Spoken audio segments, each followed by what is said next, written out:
The year is 1942. The Second World War has entered its darkest chapter. Across the gray, heaving waters of the North Atlantic, German U-boats prowl in wolf packs, hunting the convoys that carry food, fuel, and weapons from the Americas to a beleaguered Britain. These submarines have become a strangling hand around the throat of the Allied war effort. In the first 6 months of 1942 alone, over 3 million tons of Allied shipping has been sent to the ocean floor. Thousands of sailors have perished. The arithmetic of destruction is terrifying.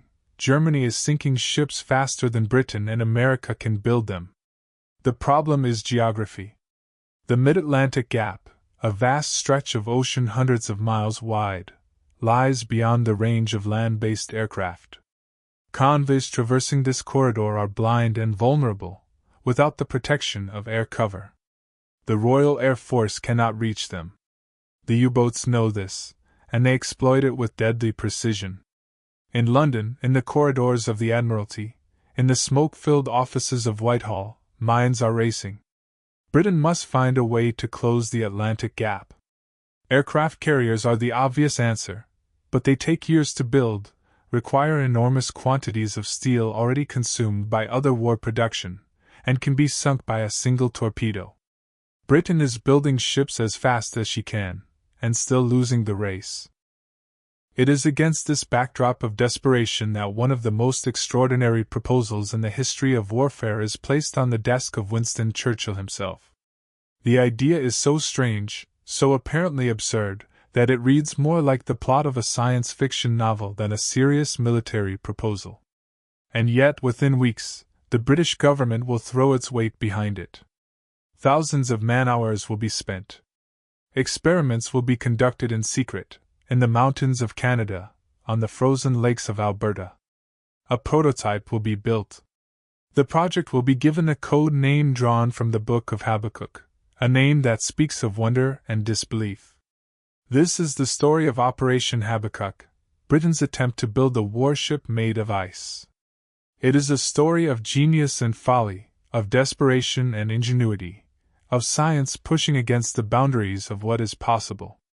And it begins, like so many great ideas, with a single extraordinary man. Geoffrey Pyke was not a man who thought inside conventional boundaries. Indeed, it sometimes seemed as though he was not entirely aware that conventional boundaries existed. Born in 1893 to a middle-class Jewish family in London, Pyke had led a life that defied easy categorization. He had been a war correspondent, a financier, an educator, and a maverick thinker of restless and sometimes chaotic brilliance. He had once single-handedly broken out of a German internment camp during the First World War. He was, by any measure, remarkable. By the early years of the Second World War, Pyke had attached himself to Combined Operations, the British military division tasked with developing unconventional approaches to warfare. His superior and eventual champion was Admiral Lord Mountbatten, a man with enough imagination and authority to entertain ideas that more conservative commanders would have dismissed out of hand. Pyke's great insight was elegantly simple, even if its execution would prove anything but. Steel was scarce. Shipyards were overwhelmed. Aircraft carriers were taking years to build and were vulnerable once built. But what if a carrier could be constructed from a material that was abundant, virtually free, self-repairing when damaged, and nearly impossible to sink? What if that material were ice? The North Atlantic, after all, produces icebergs in colossal quantities. Pyke's proposal, outlined in a memorandum of breathtaking ambition, called for the construction of a vessel made primarily of ice, stabilized at a temperature just below freezing, and massive enough to be essentially unsinkable. Torpedoes and bombs, he argued, would do little damage to a structure of such scale and composition. Damage that did occur could be repaired simply by flooding the affected area with water and allowing it to refreeze. The proposed ship was staggering in conception. It would be approximately 600 meters long, nearly twice the length of the largest battleships then afloat. It would displace some 2 million tons, dwarfing every naval vessel in existence. It would carry up to 150 aircraft, house a crew of several thousand, and be equipped with its own refrigeration machinery to keep the ice from melting in warmer waters. When Mountbatten brought the proposal to Winston Churchill in December 1942, the Prime Minister was immediately captured by it. Churchill, whose own appetite for audacious schemes was legendary, responded with characteristic enthusiasm. He declared that the project should proceed with the utmost urgency, and demanded a full report within a week. There was, however, a problem that Pyke's memorandum had not fully resolved. Ice, for all its virtues as a concept, is a deeply impractical building material. It is brittle. It fractures under sudden impact. In the presence of wave motion, it oscillates and eventually fails. The enormous vessel envisioned by Pyke would crack, crumble, and ultimately collapse under the stresses of ocean travel long before it reached the Atlantic. For Operation Habbakuk to have any hope of success, the fundamental properties of ice itself would need to be transformed. The solution to ice's fatal weakness came from an unlikely direction. Max Perutz, a young Austrian-born scientist working in Cambridge, and who would later win the Nobel Prize in Chemistry, was brought in to study the structural properties of ice and determine whether they could be meaningfully improved. What Perutz and his colleagues discovered would transform the project entirely. Working through the winter of 1942 and into 1943, Perutz experimented with reinforcing ice using various additives. Wood pulp, it turned out, was the answer. When approximately 14% wood pulp was mixed with water and frozen, the resulting material was transformed beyond recognition. It was far stronger than pure ice, far less brittle, and far more resistant to fracture. It melted far more slowly than ordinary ice and, crucially, it could be worked and shaped with conventional tools. The material was named Pykrete, after Geoffrey Pyke himself. The properties of Pykrete were genuinely remarkable. A small block, when left in a warm room, would remain frozen for hours while an equivalent block of pure ice melted away completely. It could be machined, sawn, and drilled. Bullets fired into it did not penetrate as deeply as expected. A block the size of a brick could support a man's weight without fracturing. Most extraordinary of all, it was effectively self-insulating, the wood pulp forming a kind of thermal barrier that slowed the transfer of heat from the surrounding environment. In one of the most memorable demonstrations of the entire war, Mountbatten appeared before a gathering of Allied military commanders with two blocks, one of pure ice, one of Pykrete. He produced a pistol and fired at each in turn. The bullet shattered the pure ice block entirely. When fired at the Pykrete, it ricocheted and nearly struck the American Admiral Ernest King. Mountbatten's point was made with alarming vividness. Churchill authorized full-scale experiments. A small prototype vessel, approximately 60 meters long, was constructed on Patricia Lake in Alberta, Canada, in the winter of 1942 to 1943. Working in conditions of strict secrecy, a team of engineers and laborers, many of them conscientious objectors assigned to non-combat war work, built the prototype using a wooden frame packed with Pykrete blocks. Refrigeration machinery, salvaged from a brewery, was installed to keep the structure frozen through the warmer months. The Patricia Lake prototype worked. Through the spring and summer of 1943, as the Canadian sun climbed in the sky and temperatures rose above freezing, the prototype, kept alive by its refrigeration system, remained largely intact. Engineers recorded its performance meticulously. The data was encouraging. A full-scale vessel, properly insulated and refrigerated, appeared theoretically viable. Planning for the full-scale ship proceeded in earnest through 1943. The vessel would require an estimated 300,000 tons of Pykrete, 35,000 tons of timber for internal framing, and thousands of additional tons of steel for machinery and refrigeration plant. The estimated construction time was 8 months, to be carried out in the cold waters of northern Canada. A crew of approximately 3,500 would operate the finished ship. The Quebec Conference of August 1943 should have been Habbakuk's finest hour. Allied leaders, Churchill, Roosevelt, their chiefs of staff, their strategic planners, gathered in the ancient city on the banks of the St. Lawrence River to chart the future course of the war. Operation Habbakuk was on the agenda. Mountbatten was its advocate. The demonstrations had been impressive. The preliminary engineering work had been done. But beneath the surface enthusiasm, doubts were hardening into facts. Engineers working on the detailed design of the full-scale ship had begun to confront problems that the initial excitement had obscured.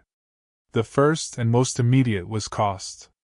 The estimated expense of constructing a single Habbakuk carrier had ballooned catastrophically. As the engineering requirements became clearer, the figures climbed remorselessly. The refrigeration plant alone, necessary to keep the ship from melting in the warmer waters it would need to reach, would require an enormous and continuous supply of power. The machinery needed to drive such a vessel, which because of its vast mass would handle very differently from a conventional ship, was of a complexity and size that stretched the limits of available technology. The ship would be slow. Very slow. Estimates suggested a maximum speed of approximately 6 knots, barely adequate for a vessel expected to operate in active combat zones. There was also the question of structural integrity in open ocean conditions. The Patricia Lake prototype had functioned in still, sheltered water. The North Atlantic was something else entirely, a realm of storms, vast swells, and forces that would test the Pykrete hull in ways that no controlled experiment could simulate. Engineers could not be confident that a vessel of the proposed size would survive even a moderate Atlantic storm without catastrophic failure. Meanwhile, the strategic context that had made Habbakuk seem so urgent was changing with remarkable speed. The tide of the Battle of the Atlantic was turning. New long-range patrol aircraft, particularly the consolidated B-24 Liberator, were beginning to cover the mid-Atlantic gap. Escort carriers, converted from merchant ship hulls and constructed with astonishing rapidity, were joining the convoys in growing numbers. New radar technology and improved tactics were helping surface ships and aircraft to locate and destroy U-boats with increasing effectiveness. The wolf packs that had terrorized the convoys were suffering grievous losses. In May 1943 alone, Black May, as the Germans would call it, the U-boat arm lost 41 submarines. Grand Admiral Donitz was forced to withdraw his boats from the North Atlantic. The crisis that had made Habbakuk seem necessary was passing, and with it, the project's strategic justification. At Quebec, the project was not formally cancelled. Committees were formed. Further studies were commissioned. But the momentum was gone. The chiefs of staff, who had never been entirely persuaded, began to withdraw their support. The Americans became openly skeptical. Without American manufacturing capacity and resources, the project could not proceed.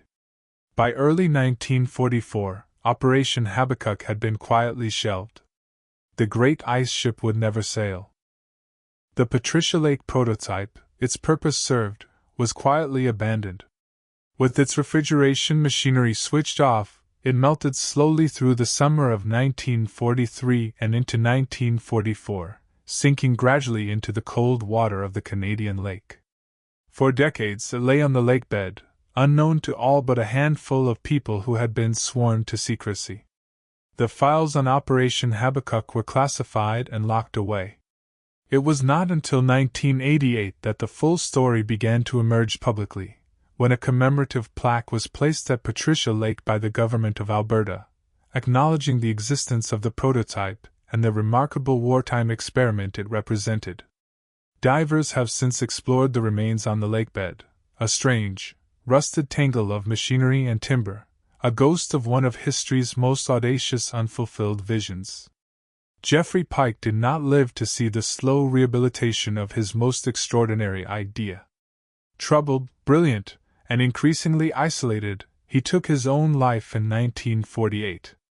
His genius was real, even if the specific form it took with Habbakuk could never be translated into practical reality. Max Perutz, by contrast, went on to win the Nobel Prize in Chemistry in 1962, a career of lasting scientific achievement that began, in part, in a wartime laboratory studying the properties of frozen wood pulp. What does Operation Habbakuk tell us about the nature of wartime innovation? The answer is complex and instructive. The project was driven by a genuine strategic problem, the Mid-Atlantic Gap, that was real and deadly. The proposed solution was imaginative and, in certain respects, scientifically credible.